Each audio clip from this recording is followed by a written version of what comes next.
Caríssimos irmãos e irmãs, nós temos a alegria de celebrar hoje Santo Inácio de Antioquia, um mártir, bispo, do início do século II.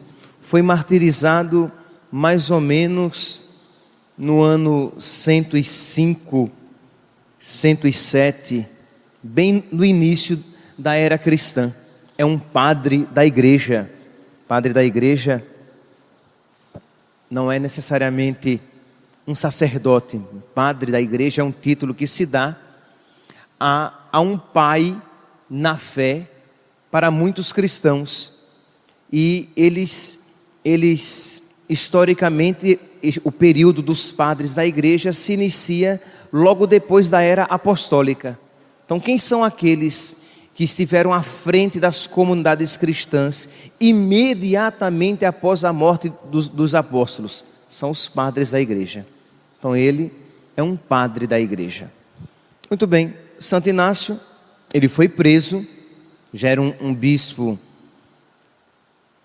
por volta dos seus 60, 70 anos de idade, foi preso e foi levado para ser devorado pelas feras. Foi levado para Roma, para ser devorado pelas feras em Roma.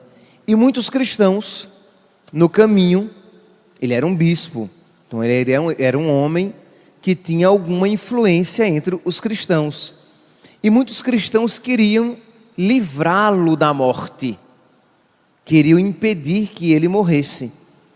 E ele pedia: eu vos peço, não impeçais que eu viva, não queirais que eu morra. Entendam, vida e morte aqui são aplicados no sentido diferente. O que ele estava dizendo era o quê? Deixem que eu morra por causa de Cristo. Se vocês impedirem isso, vai ser de verdade a minha morte, a minha tristeza, porque a minha alegria será morrer por causa de Cristo. Então era o que ele dizia: deixem que eu viva, isto é, que eu seja lançado às feras, porque eu serei trigo de Deus nas presas das feras. Isto é, eu serei uma verdadeira Eucaristia. Eu farei do meu corpo um sacrifício de louvor. Ele poderia dizer com toda a propriedade aquilo que São Paulo falou na carta aos Filipenses: Cristo será glorificado no meu corpo, seja por minha vida, como foi, seja por minha morte, como seria depois de algum tempo. Então, é este homem, é este gigante na fé que nós estamos hoje fazendo memória, recordando. E meus irmãos, o que é que fazia um homem desse ter tanta grandeza de alma em meio ao sofrimento? Era a sua esperança. Nas virtudes teologais, entenda que quando eu falo esperança, é claro que já estão incluídas a fé e a caridade, né? Nós não falamos de uma virtude ela pode se sobressair, ela pode se apresentar com mais clareza, mas não é que exista uma e as outras são ausentes. Mas a virtude da esperança, ela se encontra entre a fé e a caridade. Então ela se apoia profundamente na fé e ela faz com que a esperança, ela faz com que a caridade progrida, com que a caridade dê saltos, porque eu sei em quem pus a minha esperança. São Paulo, quando ele fala a respeito dos pagãos, ele diz que os pagãos são privados de esperança, eles não têm esperança. E porque eles não têm esperança, a esperança aqui, é claro, meus santos, entendamos, não é pensamento positivo. Esperança aqui é a esperança da vida eterna, a esperança do céu, a esperança de uma outra vida. Então ele diz, como eles não têm esperança, eles se entregam aos prazeres deste mundo e até às coisas mais baixas deste mundo. Nós ouvimos na primeira leitura de hoje, nós fizemos as leituras próprias do santo.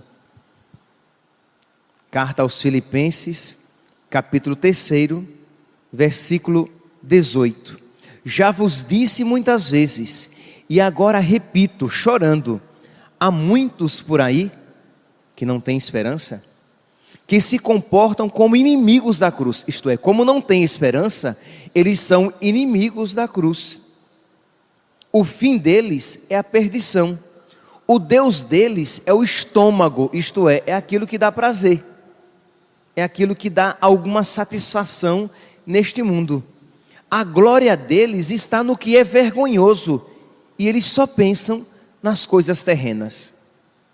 Eu vou repetir, meus santos, para que você perceba que, infelizmente, no seu coração, em grande ou pequena quantidade, esta realidade, ela se encontra.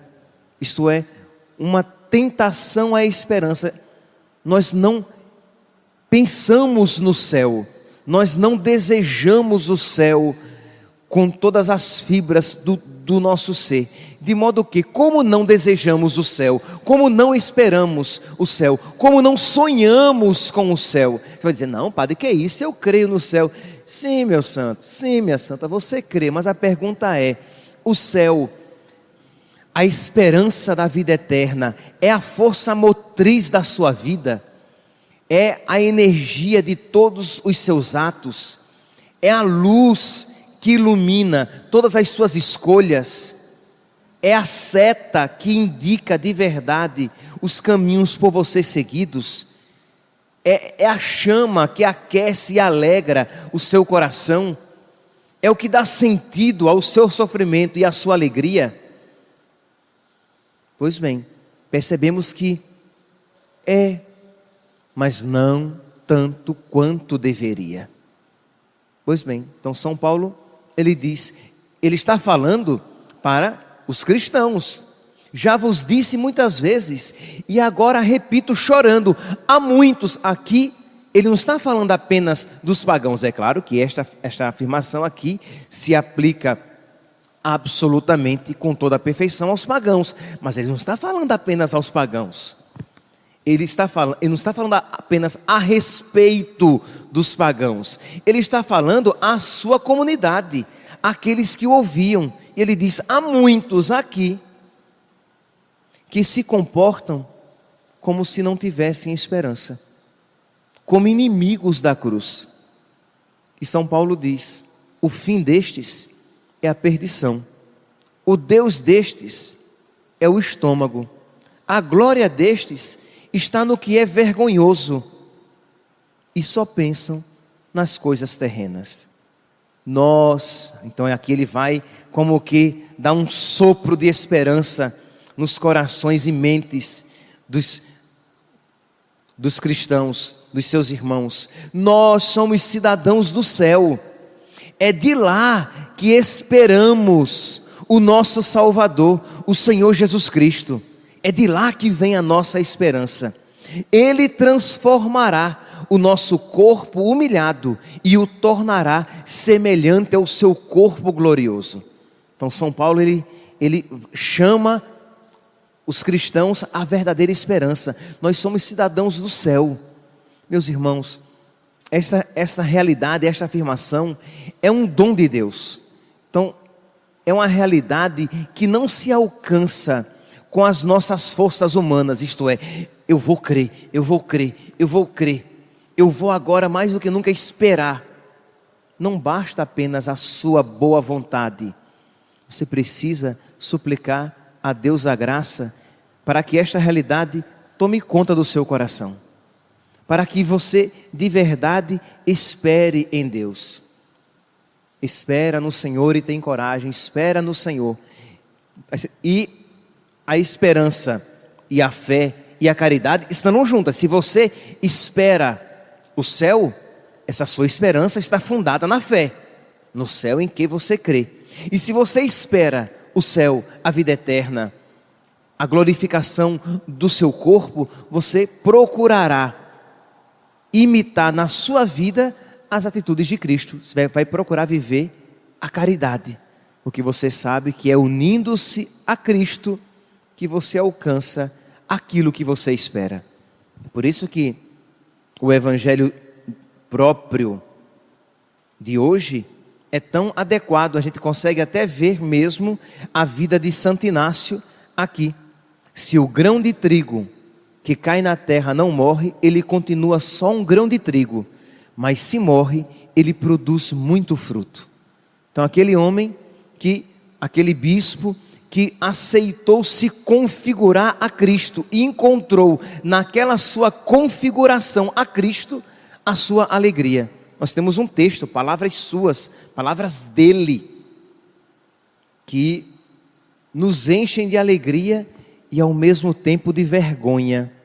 De alegria por ver um homem de tanta fé, de vergonha por nos vermos tão desprovidos de fé, por vermos como a nossa fé é pequena, é diminuta, é quase que inexpressiva, porque numa pequena dificuldade já nos esquecemos do céu, enquanto esse homem, ele não apenas aceitava a tribulação, ele quase que corria ao encontro dela.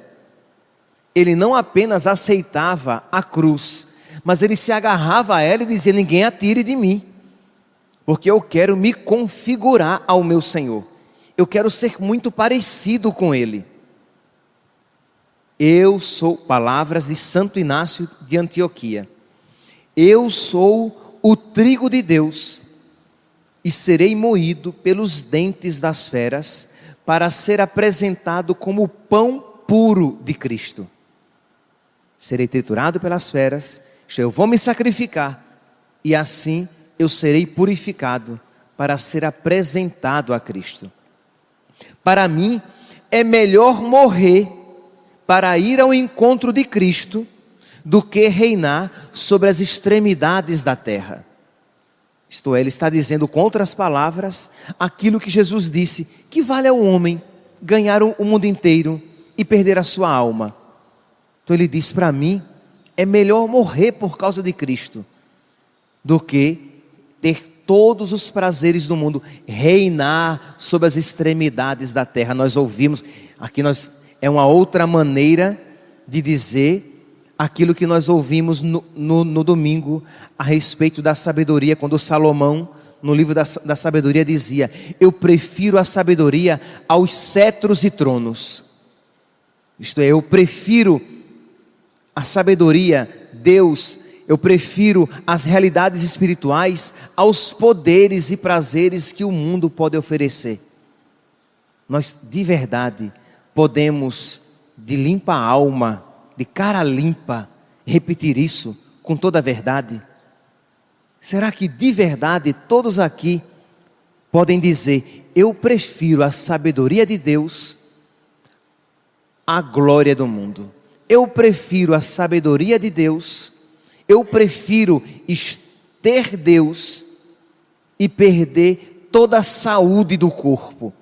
Que no livro da sabedoria, Salomão diz, né? Preferir a sabedoria à saúde e à beleza. Você diria isso?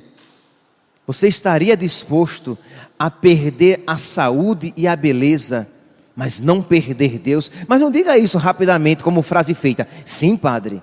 Olhe para a sua vida e diga: eu estou preferindo isso?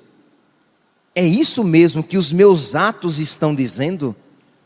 De verdade, em mim a fé, a esperança e a caridade são as forças motrizes da minha vida? Ou eu só penso no que é terreno? Ou a minha glória está no estômago? Isto é, o que eu quero mesmo é o que dá prazer, o que dá satisfação. Aqui quando eu falo prazer, eu falo o quê? As coisas lícitas, né? Mas percebem? É uma pessoa mundana, é uma pessoa terrena. Ela só pensa naquilo que lhe é mais fácil, naquilo que lhe é mais cômodo, naquilo que lhe dá prazer. Quem é você, meu santo? Você é o pagão transvestido de cristão? Ou você é um cristão de fato? Ou você é um seguidor de Cristo, um imitador de Cristo, um imitador de Paulo, um imitador de Inácio de Antioquia? Quem é você? Continua Santo Inácio. É a Ele, Jesus, que eu procuro. Ele que morreu por nós. É a Ele que eu quero. Ele que ressuscitou por nós. O meu nascimento se aproxima. Isto é, ele se aproxima a morte dele. Mas ele sabe que o que de fato se aproxima é o seu nascimento. Porque quem morre por Cristo, de verdade nasce. Mas quem perde a sua vida por mim, ganhá-la-á. Mas quem quiser ganhar a sua vida, vai perdê-la. Quer dizer, nós sentimos o Evangelho de uma maneira palpável nas palavras desse homem. Nós percebemos aqui São Paulo e os evangelistas de uma maneira claríssima, mas não apenas no ensinamento verbal. Nós percebemos na própria vida, ele está de verdade vivendo conforme ele crê. Isto é, a sua fé está iluminando e guiando a sua vida, porque ele crê em Cristo, porque ele espera Cristo, porque ele espera o céu e a sua ressurreição. Ele diz: eu perco tudo, eu estou disposto a perder tudo e qualquer coisa. Permiti, ele diz para os seus discípulos, para aqueles que queriam, entre aspas, salvá-lo da morte. Permiti que eu seja um imitador da paixão de meu Deus. Isto é, por favor, deixe que eu imite, que eu tenha um fim semelhante ao seu. Meus santos, é isso que nós pedimos a Deus? Ou constantemente nós pedimos: meu Deus, tira essa cruz da minha vida. Meu Deus, tira esse sofrimento da minha vida. Meu Deus, tira essa dor da minha vida. E nós não nos perguntamos antes: meu Deus, esse sofrimento e essa dor tem um significado?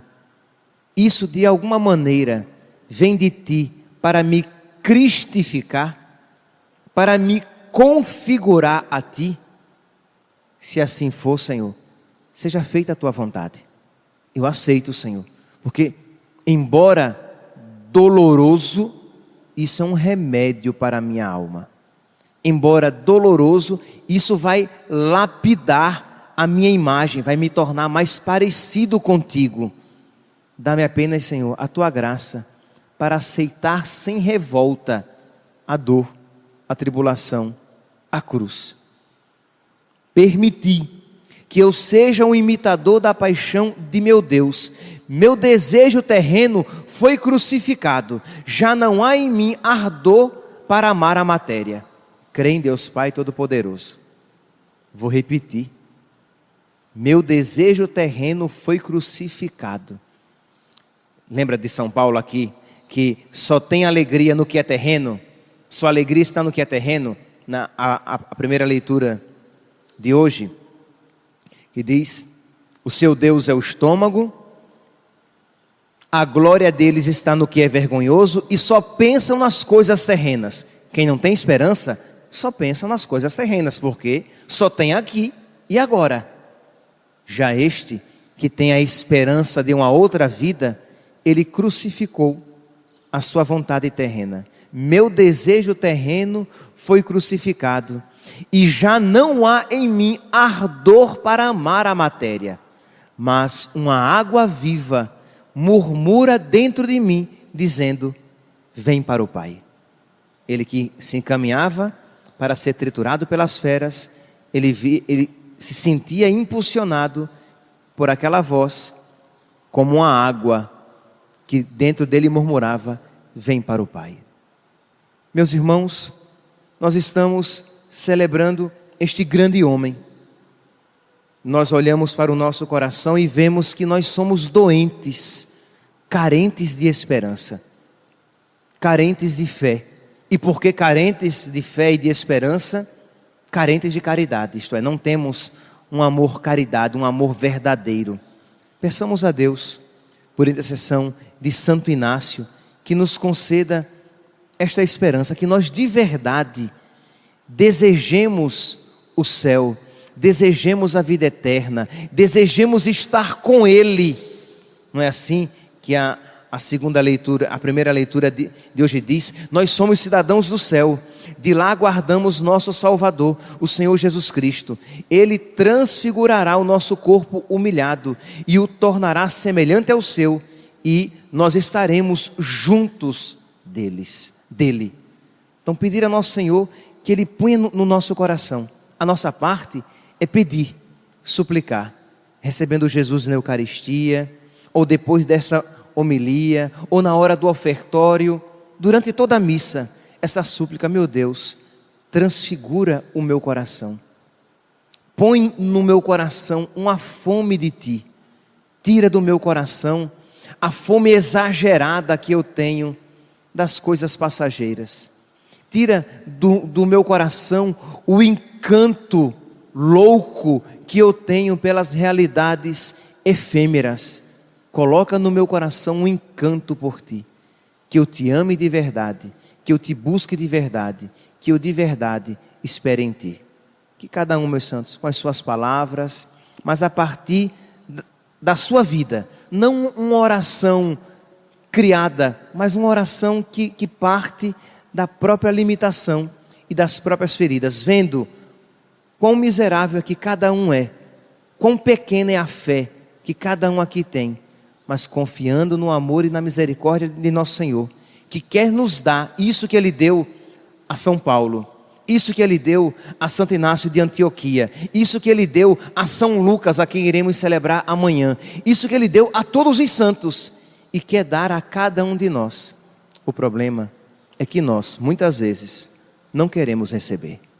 Supliquemos a nosso Senhor e supliquemos pela intercessão da Virgem Maria. Louvado seja nosso Senhor Jesus Cristo.